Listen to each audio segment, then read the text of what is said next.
Bonjour à tous, c'est le Killer qui vous parle pour une nouvelle review, aujourd'hui consacrée à un modèle alternatif d'un ensemble de jeux Lego Teenage Mutant Ninja Turtles, ou les Tortues Ninja en français, sorti en 2013. Il s'agit d'un alternatif du modèle 79104, The Shellraiser Street Chase, donc qui ressemble à ça.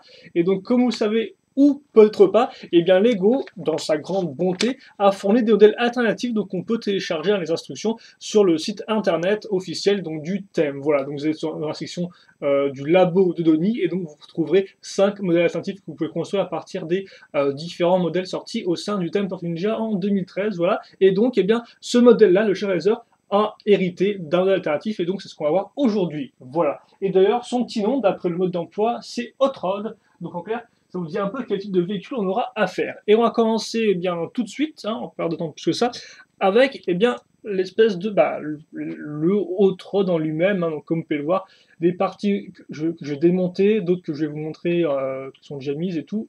Voilà, si j'y arrive, comme ceci.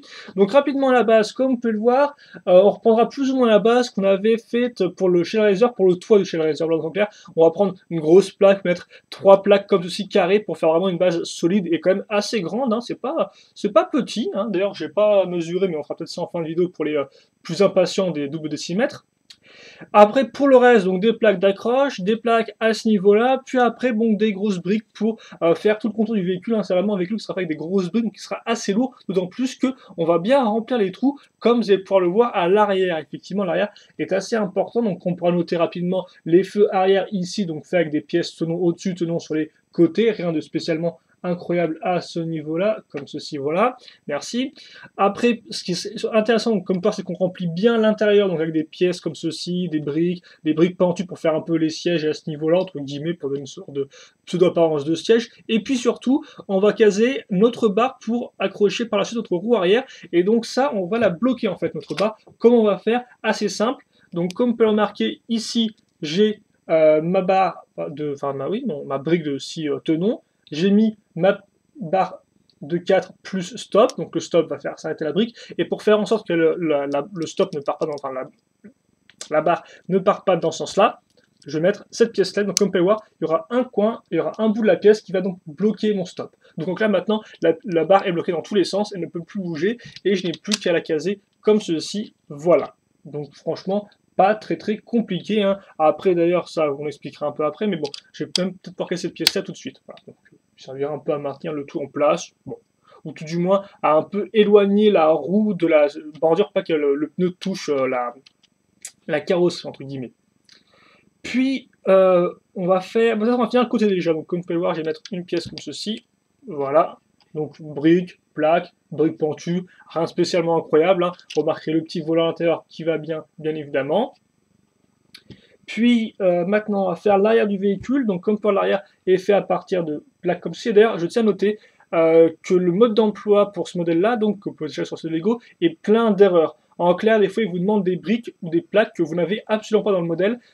Donc, par contre, il y a toujours moyen de faire avec les pièces du modèle. On peut toujours s'arranger, par exemple, regardez, là, vous avez 2 plaques, comme vous pouvez le voir. De base, Lego vous demande de mettre une espèce de grande plaque avec cette couleur-là qu'on n'a absolument pas. Et donc, bah, vous ne pouvez pas le faire, mais vous pouvez néanmoins remplacer avec des plaques qui sont disponibles dans le modèle, il n'y a pas de problème à ce niveau-là, en clair.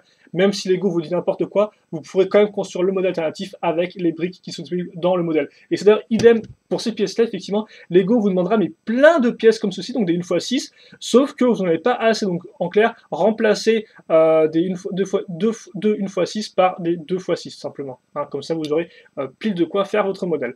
Et donc voilà, sur cette base-là, on va accrocher encore à nouveau des briques pentues, une petite partie là pour faire une partie un peu aérodynamique, une sorte de partie un peu, je sais pas comment on la définir cette partie là du véhicule, parce que c'est pas vraiment un siège, hein, vu que forcément la figurine, comme vous allez le voir après, est bien petite par rapport au reste du modèle, mais bon, ça contribue un peu au détail de l'ensemble, ce qui n'est pas trop mal. Donc j'ai enfoncé ça comme ça.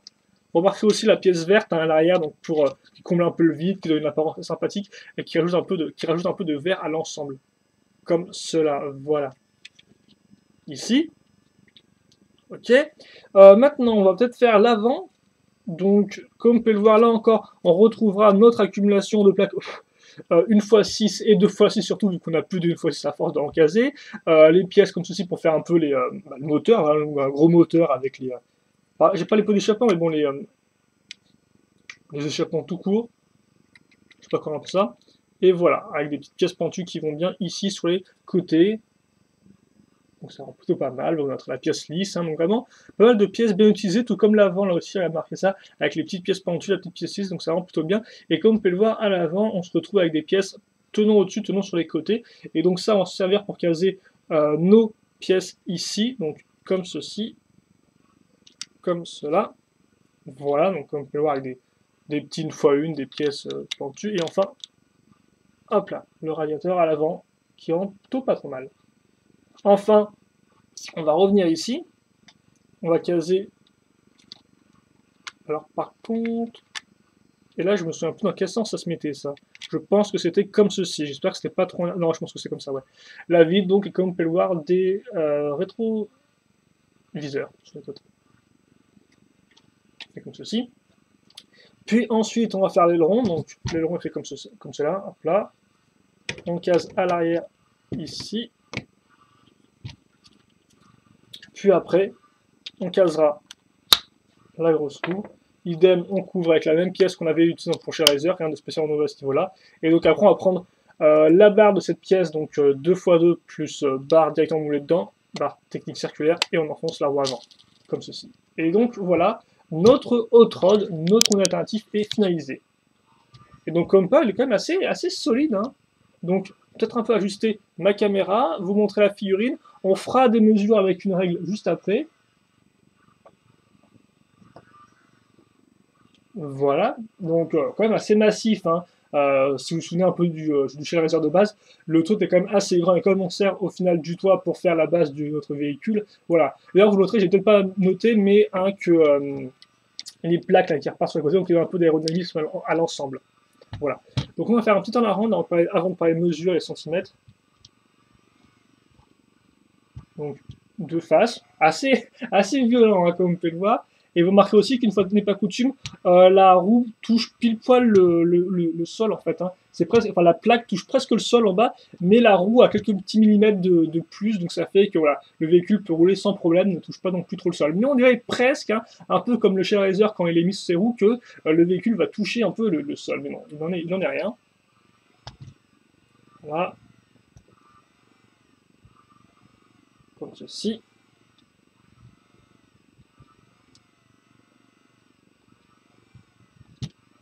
C'est fou ça, hein, mes temps à rendre qui sont un peu le pâté là, voilà, là je pense qu'on a bien fait le tour au moins 2-3 fois, hein, je me suis repris plusieurs fois. Et maintenant, vite fait, combien ça fait donc ça vous fera, madame, ça vous fera 16 cm de longueur. Si vous comptez les deux grosses roues à l'arrière en largeur, ça fait à peu près 9,5 cm. Voilà, et puis en hauteur, si on compte les ronds, ça vous fera, hop là, sans les cheveux, ça vous fera à peu près 7 cm de hauteur. Voilà, donc nous avons un peu d'avance sur les mesures. Et donc, bah, écoutez, j'ai plus qu'à mettre ma figurine à l'intérieur du véhicule, hein. Donc, quand même un cockpit assez grand, comme vous pouvez le voir. Mais au final, il passe pile poil, hein. Si on prend en compte la carapace, voilà, c'est ce qu'il fallait. Comme ceci. Hop là. Voilà. Et donc moi personnellement, si vous voulez un avis là-dessus, eh bien je trouve que c'est pas mal du tout, hein. J'aime beaucoup ce petit véhicule. Je trouve qu'ils ont bien repris les différents designs, hein. On a bien les grosses roues à l'arrière, les petites roues à l'avant, on a un peu ce côté dragster ou hot rod vite fait comme ils le disent, hot rod, comme ils le disent eux. On a l'aileron, on a la vitre, on a une espèce de gros moteur qui ressort, voilà. Et puis surtout, moi je trouve que avec ce look très anguleux, hein, une fois de plus, avec l'espèce de pentes ici, les pentes là, les parties un peu métalliques ici, les rétroviseurs, là encore avec des pièces un peu pentues, idem l'avant avec les petites pentes là et les petits phares et le gros radiateur. Et bien là encore, j'ai un peu l'impression d'avoir fait une sorte de véhicule un peu utilisé dans des oui, dans des voies ferrées pour du chantier, quoi. À nouveau, une sorte de véhicule, au final, qui aurait été basé sur une sorte de wagon, au final, comme l'était le Shell Racer, voilà. Donc j'ai un peu cette impression-là, sauf que là, on aurait au final la partie avant d'un train, la locomotive, entre guillemets. Et donc, voilà, je trouve que ça rend plutôt mal dans ce sens-là. On a un peu cette impression d'une espèce de locomotive un peu modifiée, voilà, en tant que dragster. Et je trouve que ça rend plutôt bien. Les couleurs jaunes sont criardes, ça fonctionne, hein. Forcément, c'était les couleurs principales du Shell Racer. Non, franchement, moi, j'aime bien ce modèle-là. Je trouve qu'il fait tout bien. Et en plus, il est quand même assez massif et assez lourd, hein. Comme je dis, du fait de toutes les briques utilisées pour bien remplir, on a un modèle qui est quand même plutôt lourd, enfin, plutôt lourd. Donc c'est assez satisfaisant, je trouve. C'est un peu spécial, où souvent les modèles Lego sont logiquement légers, mais là on sent bien le poids, et donc je trouve que ça contribue effectivement un peu à cet aspect locomotif, comme je disais, vraiment une sorte de gros véhicule en métal qui était modifié pour faire une sorte de, voilà, de haute rod. Donc franchement, non, si vous avez l'occasion de le monter, je peux vous le conseiller, vu que les modèles alternatifs sont franchement sympathiques. Ça permet en plus d'ajouter un peu plus de valeur à votre modèle, quoi, un peu plus de jouabilité, au cas où vous ne voudriez pas vous-même rentrer vos propres données avec les pièces incluses. Donc non, franchement, si vous êtes chez Razer, eh bien, je peux vous le conseiller chaudement, voilà. Maintenant, en plus, vous savez que les instructions sont un peu pourries, donc comme ça, faites bien attention et prenez des pièces des fois pour remplacer celles que vous ne trouvez pas. Mais ouais, non, une fois passé ce petit problème qui est vraiment dû au fait au modèle, on a franchement un bon petit modèle, et moi, j'ai pas de gros défauts à émettre vis-à-vis de ce modèle-là, voilà. Je trouve qu'il est suite carré. Alors après, c'est vrai qu'il est peut-être un peu énormissime par rapport à la figurine, comme vous avez pu le voir, mais ça fait aussi partie du charme, peut-être un peu de la chose. Voilà, on aime ou on n'aime pas. Moi, personnellement, ça ne me dérange pas. Mais moi, comme ça, vous êtes prévenus. Et donc, bah, écoutez, on va se quitter là-dessus. Si vous avez des questions, des commentaires, des alternatifs, n'hésitez pas à me les poser. Je répondrai comme ça avec grand plaisir. Voilà. Et est-ce que je suis avec un bon focus? Bah, visiblement, oui, pas de gros problème à l'horizon. Donc voilà, questions, commentaires, allez-y, j'y réponds avec grand plaisir comme d'habitude. Et puis nous, eh bien, on se retrouve plus tard pour une nouvelle vidéo. En attendant, portez-vous bien, passez une bonne journée, une bonne soirée, une bonne ce que vous voulez. Et puis, je pense que c'est tout.